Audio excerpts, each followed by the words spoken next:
Estamos en una serie de predicaciones que le hemos llamado los pactos revelados. ¿Quién de ustedes ha escuchado las otras dos anteriores?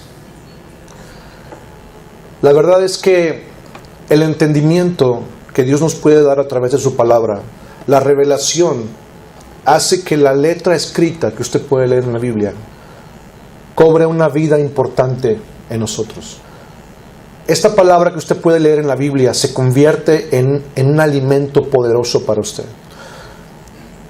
Los pactos revelados nos muestran el diseño original que Dios hizo, pero también el diseño emergente. Repita conmigo: diseño original, diseño emergente. ¿Por qué?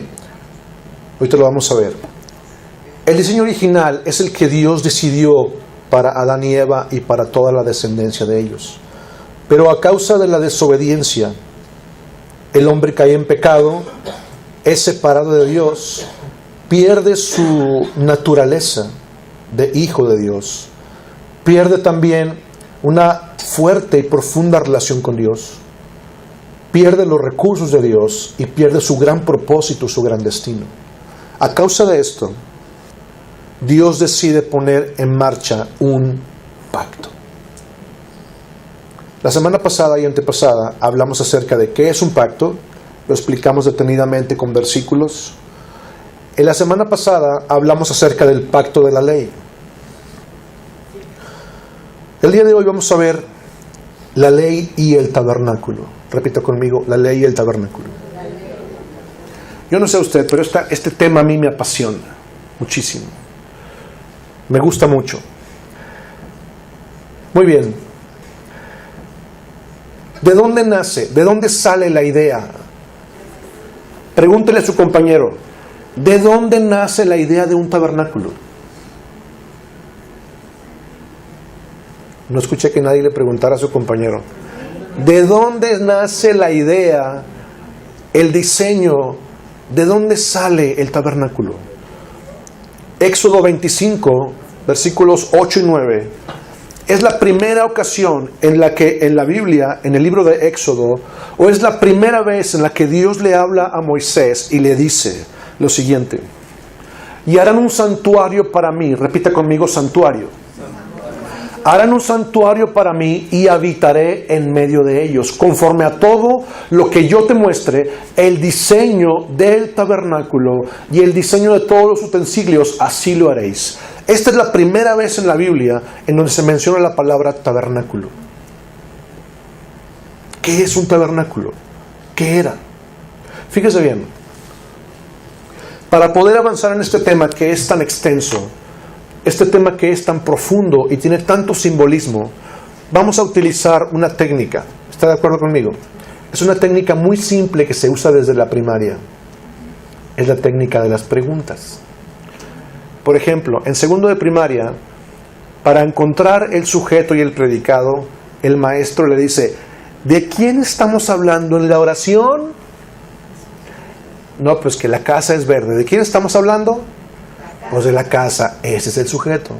¿Y qué estamos diciendo de la casa? Pues que es verde. ¿Se da cuenta cómo las preguntas nos ayudan a encontrar respuestas? Vamos a utilizar esta técnica. ¿Está de acuerdo conmigo? ¿Qué es el tabernáculo? Pregúntele a su compañero: ¿qué es el tabernáculo? Es una pregunta. El tabernáculo era algo parecido a una tienda de campaña. Si podemos poner la imagen número 1, por favor.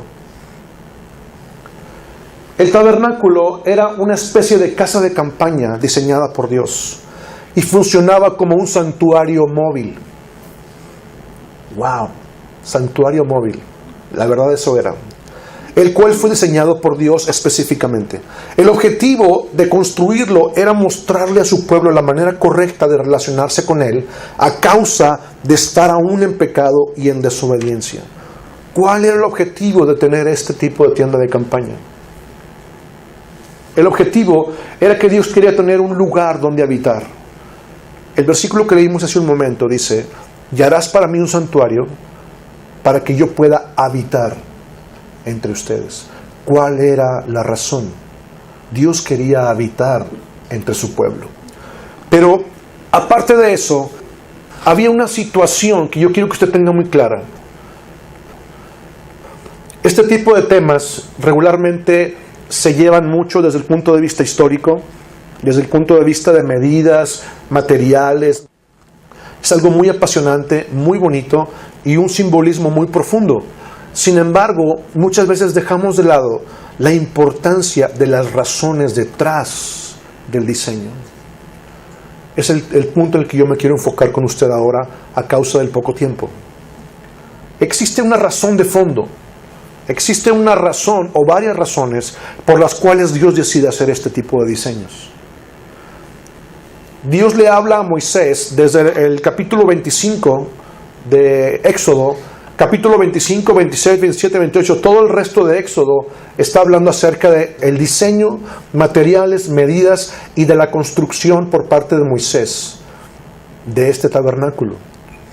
Todo era simbólico, todo tenía un simbolismo muy, muy poderoso y muy profundo.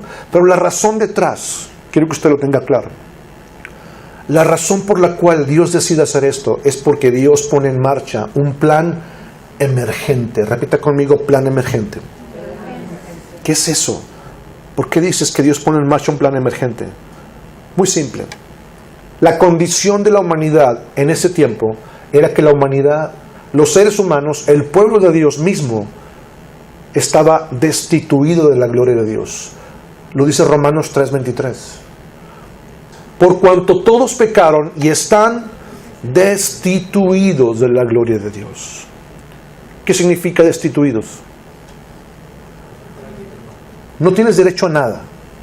¿Sí? Hay una separación, un divorcio. Ajá. Entonces, la condición real de la humanidad es que estaban separados de Dios. Recuerda usted que a partir de Adán en adelante, Adán pierde la naturaleza de Dios, Adán pierde una profunda relación con Dios, Adán pierde los recursos poderosos de Dios, pierde su gran propósito y su gran destino. Es decir, había una razón por la cual Dios lo había creado, ¿está de acuerdo? Bueno, todo ese tipo de cosas Adán las perdió. Y como Adán las perdió, toda su descendencia, todas las generaciones traían la misma condición. Entonces, imagine usted a Dios viendo desde arriba. Imagine usted a Dios viendo desde arriba. La humanidad caminando directo hacia una eternidad sin Dios. Imagine usted una junta de consejo en el cielo. El Padre, el Hijo, el Espíritu Santo. Y en esa junta de consejo ellos están platicando y dicen: el hombre ha pecado. La ley dice que el alma que pecare esa morirá. El veredicto para ellos es muerte. ¿Dios estaba siendo injusto con esto? ¿Sí o no? Porque es lo que la ley decía. El problema es que nosotros no teníamos cómo cumplir la ley. ¿Sí se da cuenta? Entonces, en esa junta de consejo, la decisión es muy simple. El alma que pecare, esa morirá. Porque la paga del pecado es muerte. Sin embargo, el Espíritu Santo dice: pero son nuestros hijos. Los hicimos a nuestra imagen y semejanza. Y es verdad, ellos desobedecieron, ellos decidieron separarse de nosotros. Pero si nosotros no hacemos algo, ellos no van a poder salir de esa condición. Si nosotros no hacemos algo, ellos van a ir caminando directo a una eternidad sin nosotros. Necesitamos hacer algo. ¿Se da cuenta? Y Dios extiende su misericordia aún por encima de su propia ley. No me malentienda, Dios no está pasando encima de la ley. Lo que está pasando es que Dios extiende su misericordia para hacer algo en favor de la humanidad sin dejar de cumplir su propia ley. Entonces, la situación era un poco complicada para nosotros. Para Dios esto es fácil. Él es todopoderoso. Entonces, a causa de esta situación, repita conmigo, a causa de esta situación, Dios decide poner en marcha un plan emergente. Y ese plan emergente, como ya dijimos, era ofrecer un sustituto legal a través de un sacrificio. Y se establece en Éxodo, a través de la ley, los sacrificios. Levítico capítulo 1, 2, 3, 4 y 5 nos habla de los diferentes tipos de sacrificios. Holocausto, que era el todo quemado, sacrificio por expiación, sacrificio por el pecado, ofrenda de paz, ofrenda mecida, ofrenda de granos, diferentes tipos de sacrificios con diferentes tipos de animales. Y entonces Moisés recibe las instrucciones específicas de cómo hacer esto, pero además Dios le dice a Moisés que construya un santuario, que construya un tabernáculo. Y todas estas materiales, medidas, todo esto tiene un simbolismo impresionante acerca en la mente de Dios, cuál sería el plan que Dios pondría en marcha para salvar a la humanidad de una forma definitiva. La Biblia dice en Hebreos 9:22, porque casi todo, dice la Biblia, es purificado con sangre, y sin derramamiento de sangre no se hace remisión. Hebreos 9:22. Entonces, tomando en cuenta esta situación, Dios decide establecer en el tabernáculo varias formas, varias cosas, para que el hombre pudiera estar en la posición correcta para poder ser rescatado.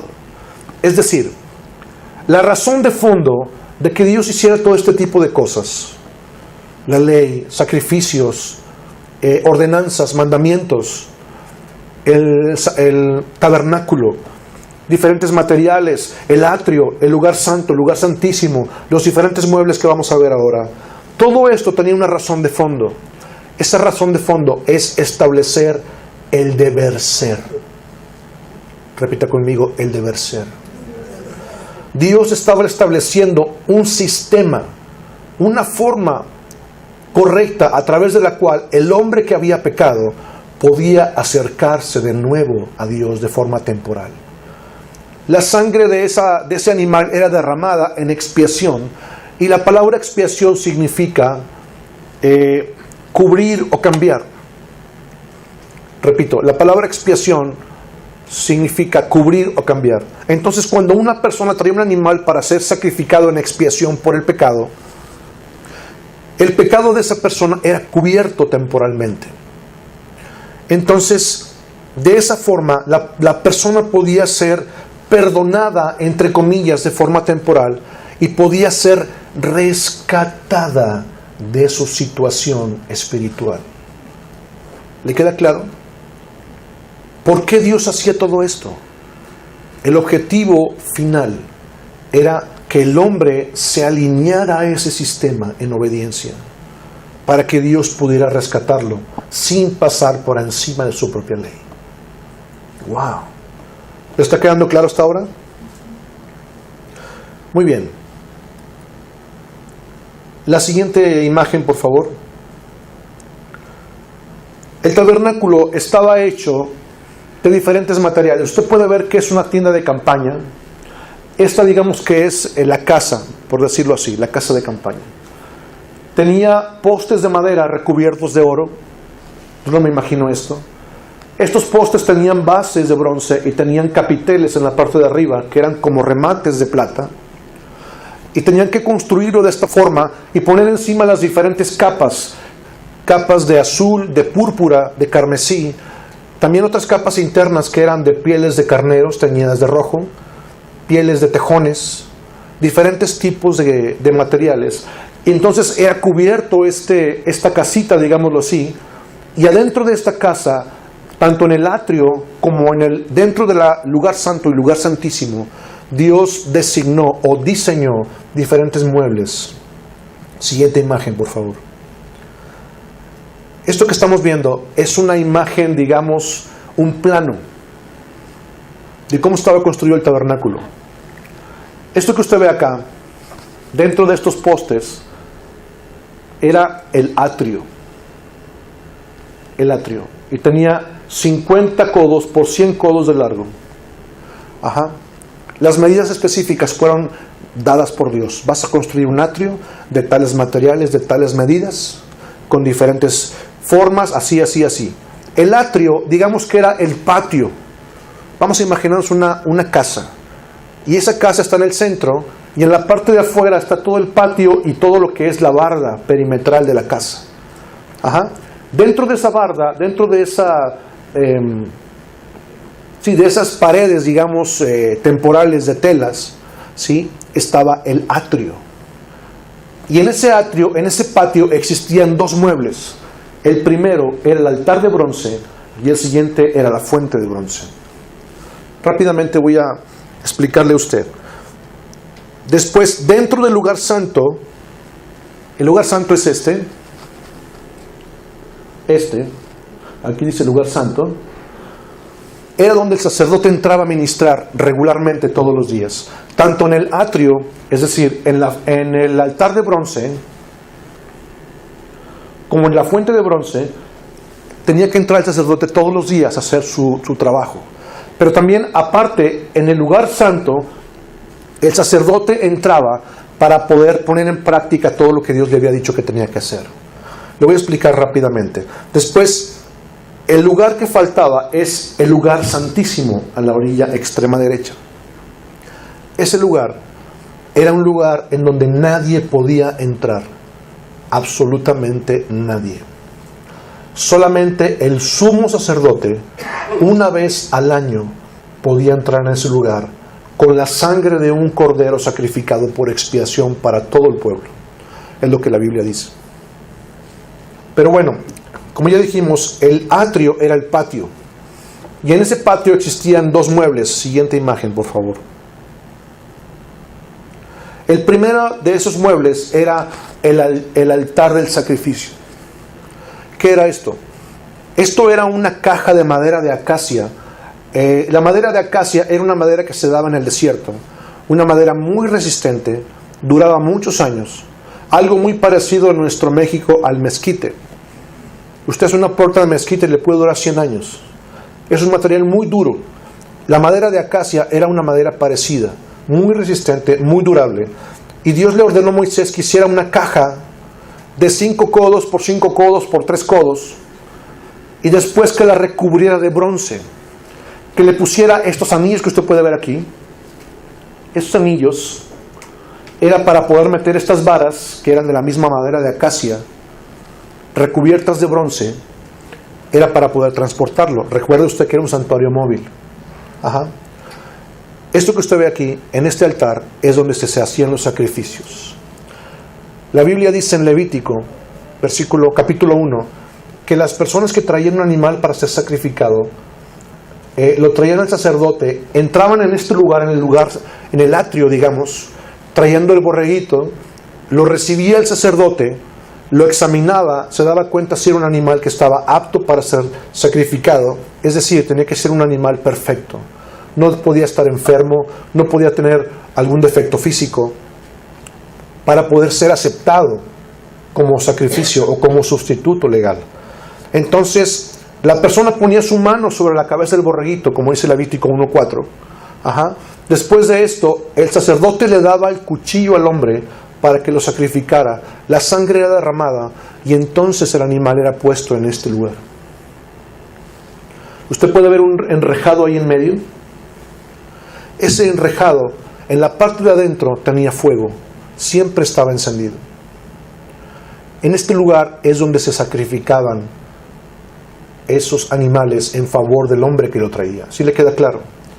Este es el altar de bronce. La siguiente imagen es la fuente de bronce. Se ve muy poquito. Digamos que era como una especie de tazón gigante. Más o menos era de la altura de una persona, un poco menos. Estaba hecho de bronce. Lo que la Biblia dice es que era bronce bruñido. ¿Qué significa eso? Es bronce pulido. Pulido de tal manera que la imagen de una persona podía reflejarse en ese material. Y estaba hecho de los espejos de las mujeres. En aquel tiempo no había espejos como ahora. Muy claros, de una nitidez muy, muy clara, hechos de una aleación de plata con vidrio, para que se pueda ver muy claramente la imagen de una persona. En aquel tiempo era bronce. Y hacían láminas de bronce y las pulían hasta que quedaban tan perfectas que la imagen de una persona podía reflejarse en ese bronce.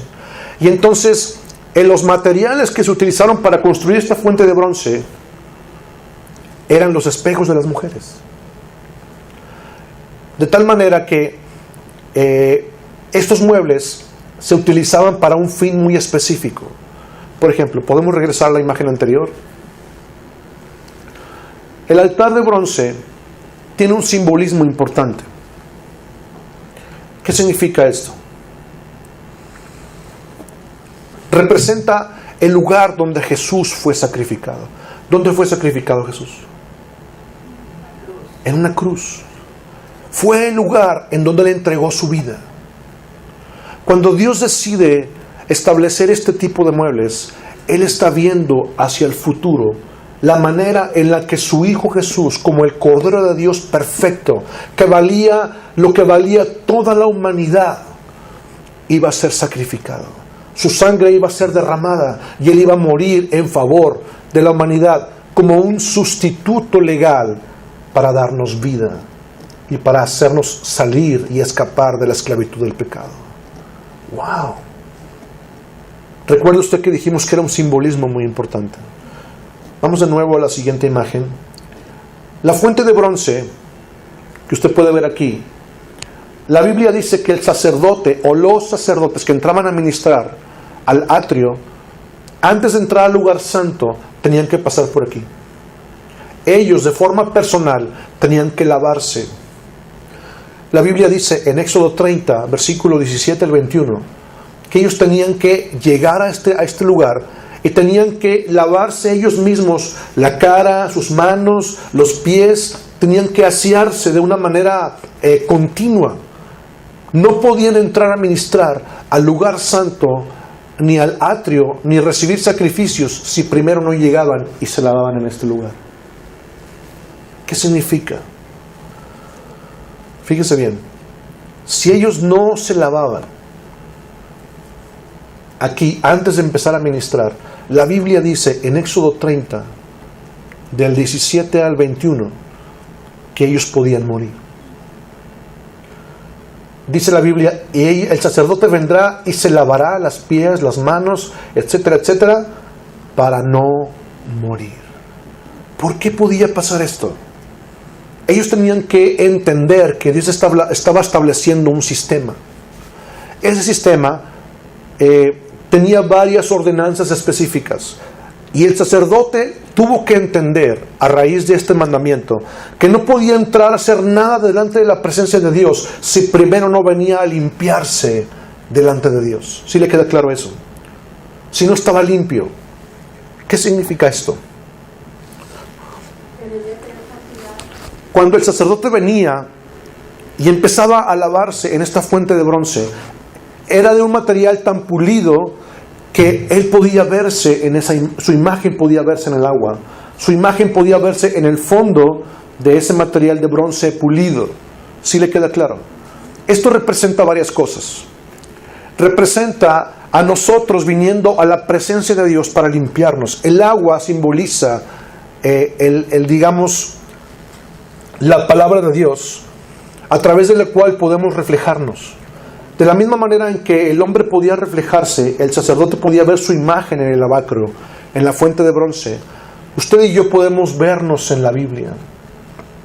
Si la Biblia dice, no harás esto, no harás esto, no harás esto, si la ley dice, no codiciarás, por ejemplo, y usted está entrando en una situación de estar codiciando, digamos este ejemplo, usted va a poder darse cuenta, va a poder reflejar su vida en esa palabra para empezar a alinear las cosas que estén mal. ¿Sí le queda claro? Me estoy explicando. De esa manera, el sacerdote debía alinearse y debía estar bien para ministrar. Pero además de eso, el agua significa la limpieza que Jesús tiene con nosotros. La Biblia dice, 1 de Juan capítulo 1, versículo 9, si confesamos nuestros pecados, Él es fiel y justo para limpiarnos de toda maldad. Es decir, quiero que usted empiece a relacionar que hay un simbolismo poderoso entre lo que estamos viendo y lo que Jesús vendría a hacer en el futuro. ¿Sí le queda claro? ¿Estamos claros? Avanzamos. El candelero de oro. candelabro de oro. Esta imagen, yo creo que muchos la hemos visto, es un candelero de 7 brazos. Estaba hecho de oro puro y era la única luz, la fuente de luz que existía en el tabernáculo.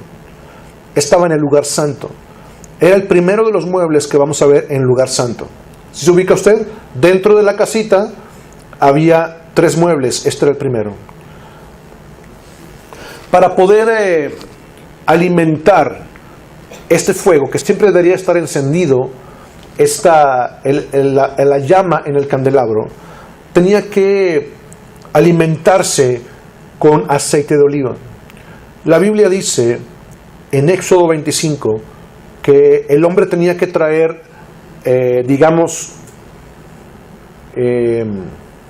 pues sí, ¿cómo se le puede llamar? El fruto del olivo es las aceitunas. Sí, eran las aceitunas, lo que conocemos como aceitunas, ¿sí? Tenían que llevarlas y después tenían que machacarlas. La Biblia dice que tenía que machacarse esas aceitunas hasta que saliera, digamos, el jugo, que en este caso era el aceite que se utilizaba para este candelabro. Eso tiene un simbolismo muy importante. Jesús es la única luz que usted va a poder encontrar en este mundo. Así como este candelabro era la única luz en el lugar santo, la única luz que iluminaba en esa oscuridad interna del tabernáculo, Jesús es la única luz que va a iluminar en este mundo oscuro. ¿Sí le queda claro? Pero para que eso pueda iluminar en tu vida, necesitas machacar, necesitas presionar. Imagine usted cómo hacían para obtener el aceite de oliva. Tenían que presionar la aceituna, tenían que machacarla, ¿sí? Para que pudiera salir ese aceite. Cuando tú empiezas a presionar tu propio corazón, cuando empiezas a presionar, ¿sí?, todo lo que hay en tu corazón, las cosas que están mal, empiezas a hacer un sacrificio de adoración delante del Espíritu Santo. De tu propio corazón empieza a salir un aceite, empieza a salir un jugo, ¿sí? Y eso tú lo ofreces a Dios. Eso enciende la chispa del Espíritu Santo en tu vida. ¿Tiene sentido para usted? Es algo importante. Estamos yendo muy rápido, pero yo quiero que usted solamente tenga el conocimiento de qué es lo que existía en el tabernáculo. La siguiente imagen es la mesa de los panes de la proposición. ¿Qué era esto? Era una mesa como tal, hecha de madera de acacia y recubierta de oro por todos lados. ¿Por qué de oro? Mire, hasta el material tiene un simbolismo importante. La madera simboliza la humanidad de Jesús. Él se hizo como uno de nosotros, tan simple como un pedazo de madera, como nosotros.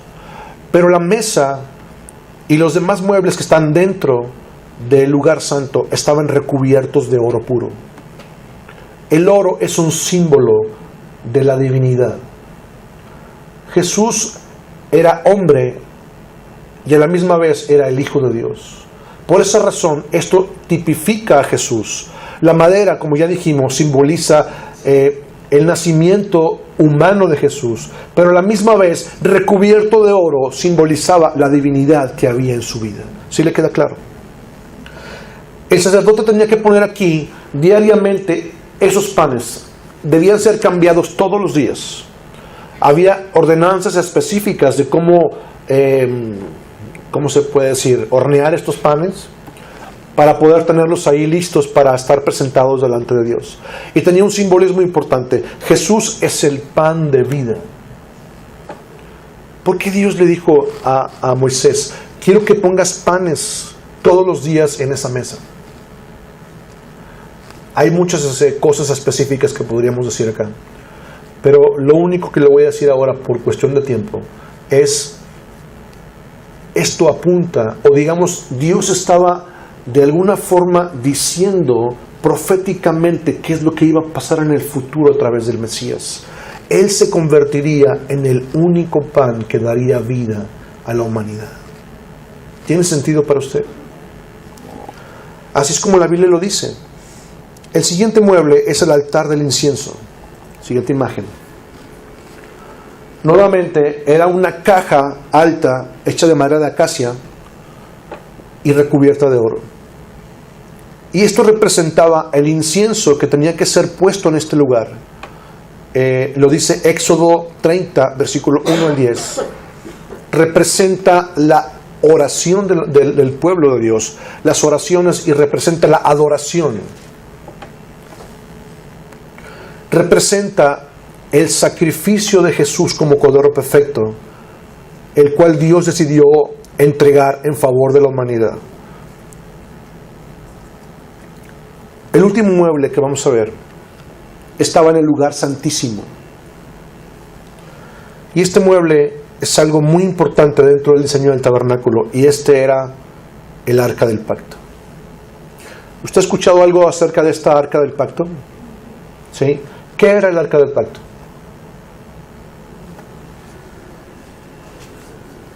Era algo muy parecido a esto. Era una caja de madera de acacia, recubierta de oro por todos lados.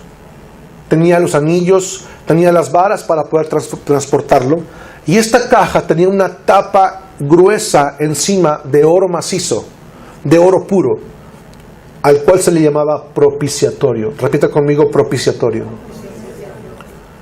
Este propiciatorio, o esta tapa, tenía labrados encima dos querubines, dos ángeles, ¿sí? Y la Biblia dice que con dos alas cubrían sus rostros, viendo hacia abajo, hacia la tapa o hacia el interior del arca, y otras dos alas estaban extendidas de tal manera que casi sus alas se tocaban.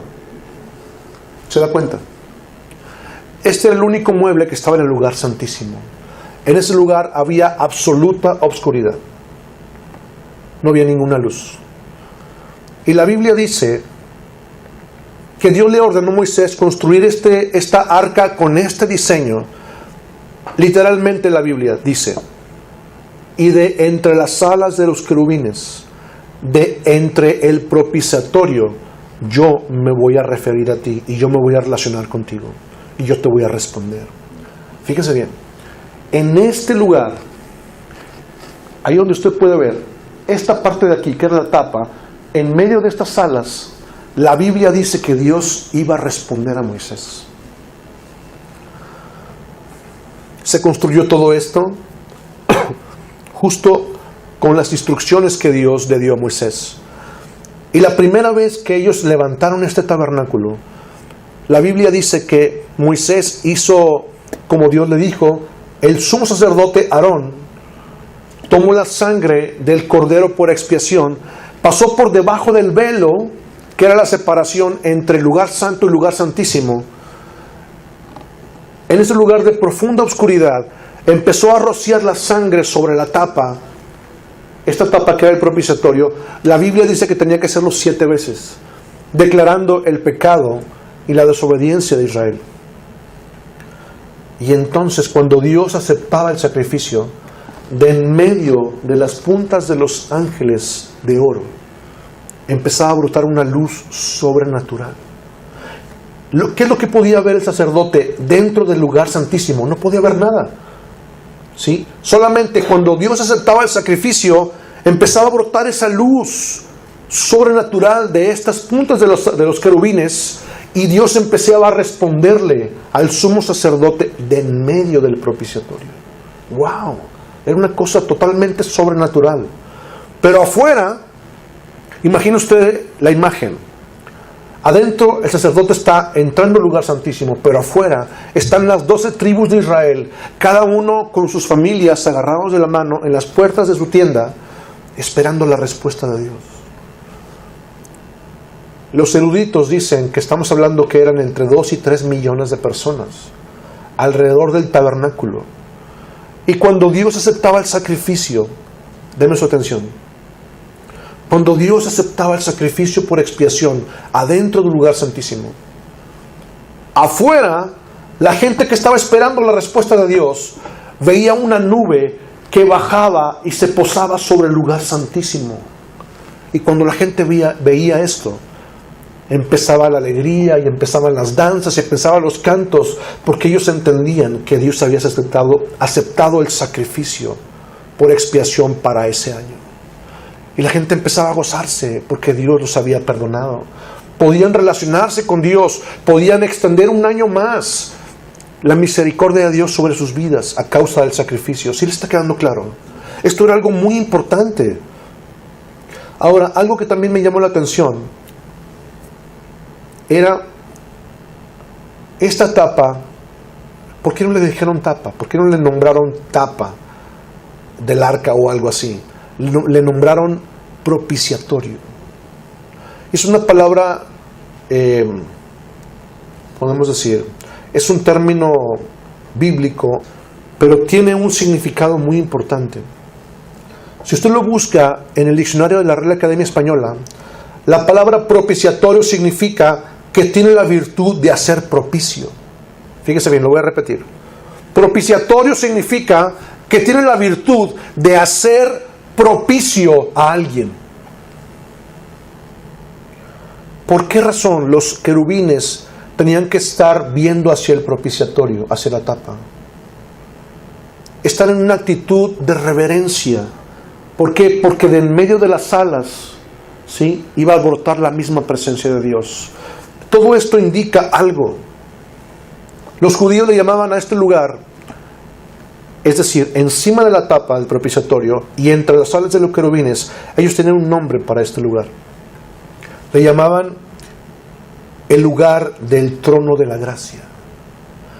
O también le llamaban, la traducción también podía ser, el asiento de la misericordia de Dios. Este lugar, la parte de encima del propiciatorio y entre las alas de los querubines, ese lugar era conocido entre los judíos como el asiento de la misericordia de Dios.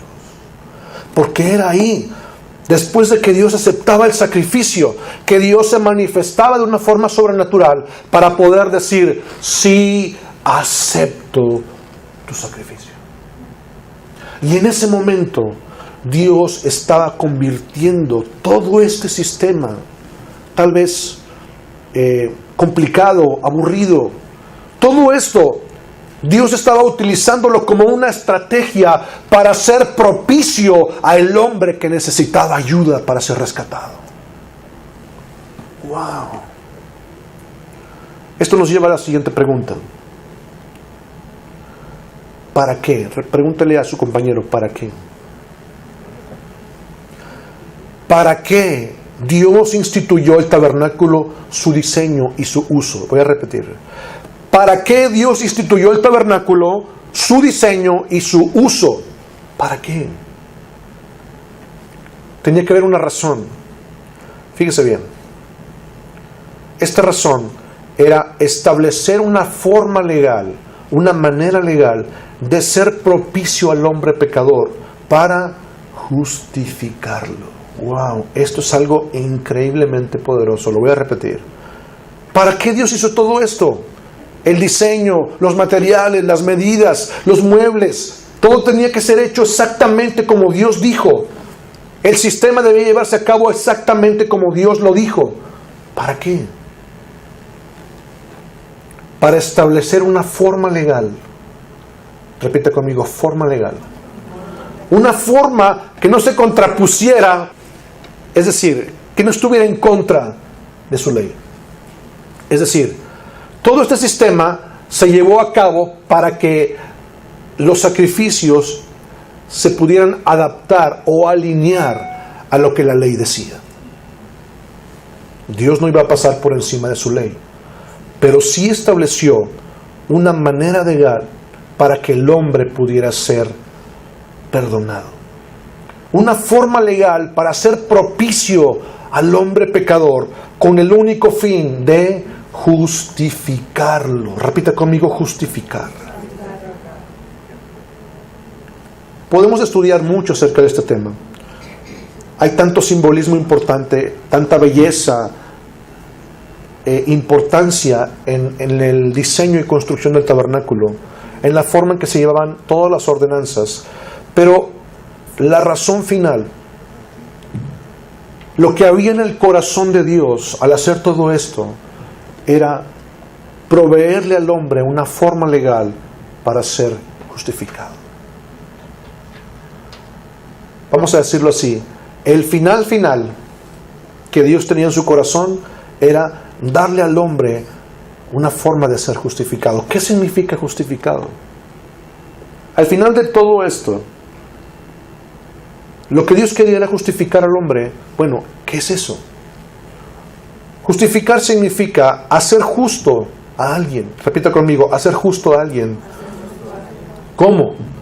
Infundiéndole, dándole los medios necesarios para establecer su inocencia. ¿Quién necesita ser declarado inocente? Ajá. En nuestros tiempos, alguien que está en un juzgado, en una corte, hay una persona que está acusada, ¿sí? Hay un fiscal, que es el abogado acusador, hay un abogado defensor, está el jurado y está el juez. Ajá. La persona que está siendo acusada no necesariamente ha sido condenada. Precisamente para eso es el juicio, para establecer la culpabilidad o inocencia del acusado. ¿Está de acuerdo conmigo? Entonces, ¿quién necesita ser declarado inocente? ¿Quién necesitaba, en este caso, ser declarado absuelto? A alguien que estaba siendo acusado de un delito. Nosotros. Todo esto que usted ve, la ley, los mandamientos, los sacrificios, el tabernáculo, los muebles, todas las cosas que usted va a encontrar aquí en el Antiguo Testamento que hablan acerca de la ley, tenían un fin. El único fin era proveerle al hombre una forma legal conforme a la ley para poder ser justificado delante de los ojos de Dios. ¿Qué es esto? Ser declarado inocente a través de proveerle al hombre un sustituto legal que pudiera morir en su lugar para que él pudiera ser declarado absuelto y sin culpabilidad. Voy a repetir. Si pudiéramos encontrar una razón y para terminar esta predicación, podríamos terminar diciendo que Dios deseaba justificar al hombre proveyéndole una manera legal, un sustituto en su lugar, alguien que pudiera morir en su lugar, con el único fin de que a través de esa intercambio que se hacía. ¿Se acuerda usted cuando hablamos acerca de que el hombre ponía la mano en la cabeza del borreguito? ¿Para qué lo hacía? Declaraba sus pecados para que simbólicamente los pecados del hombre que había cometido esos pecados pasaran al animal inocente, y en ese intercambio la inocencia del animal pasaba al hombre pecador, y entonces Dios aceptaba ese sacrificio. ¿Sí se da cuenta? En el corazón de Dios, lo único que había en su corazón al idear todo este tipo de cosas, el tabernáculo, la ley, los mandamientos, Dios había puesto en su corazón un deseo. Y ese deseo era, cumpliendo su propia ley, proveerle al hombre alguien que pudiera morir en su lugar. ¿Para qué? Con el único fin de hacerlo justo delante de él. Un sacrificio, una víctima que pudiera ser sacrificada en su lugar para que él pudiera ser absuelto de toda culpa, para que él pudiera ser nombrado delante de los ojos de Dios justo, que pudiera tener justicia y que pudiera ser acepto delante de Dios. ¡Wow! Eso es algo muy importante. Tengo varios pasajes para usted. Quisiera terminar con el último versículo, 2 Corintios 5:21. Vamos a ponerlo en la pantalla. Dice la Biblia: Pues Dios hizo que Cristo, quien nunca pecó, fuera la ofrenda por nuestro pecado, para que nosotros pudiéramos estar en una relación correcta con Dios por medio de Cristo. Dígame usted si esto que dice la Biblia no es lo que estamos hablando. El plan original de Dios no era este. El plan original de Dios para la humanidad era que Adán y Eva pudieran gobernar la tierra, según dice la Biblia. Pero como ellos desobedecieron, la humanidad fue separada de Dios. Dios tuvo que idear un plan emergente con el único fin de rescatar a la humanidad. Por esa razón, el tabernáculo era muy importante en ese tiempo, porque era el formato, digamos que era la manera que Dios estableció para que el hombre pudiera alinearse a su ley a través de los sacrificios. Pero la razón final de todo esto es que Dios deseaba justificar al ser humano delante de sus propios ojos, delante de su ley. Y Jesucristo vino a este mundo para ser ese cordero perfecto que valía lo que valía toda la humanidad. ¿Para qué? ¿Cuál era la razón? La razón era que Él debía de morir para que nosotros pudiéramos estar en una relación correcta con Dios por medio de Cristo. ¡Wow! No sé si le está quedando claro a usted, pero esto que estamos hablando no tiene precio. No teníamos nosotros una forma de poder hacer esto. No había una manera legal a través de la cual nosotros pudiéramos estar en una relación con Dios. No había forma. Solamente a través del sacrificio de Jesús. Él fue ese cordero perfecto. Él fue esa víctima inocente. Él fue el sustituto legal en su lugar.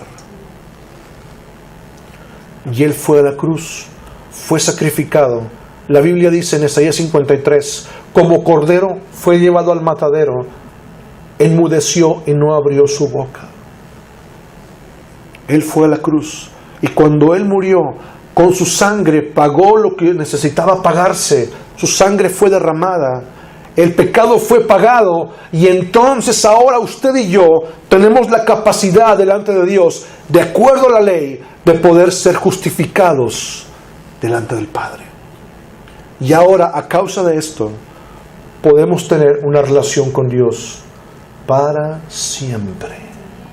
¡Wow! Yo no escucho a nadie gritar, ni aplaudir, ni nada.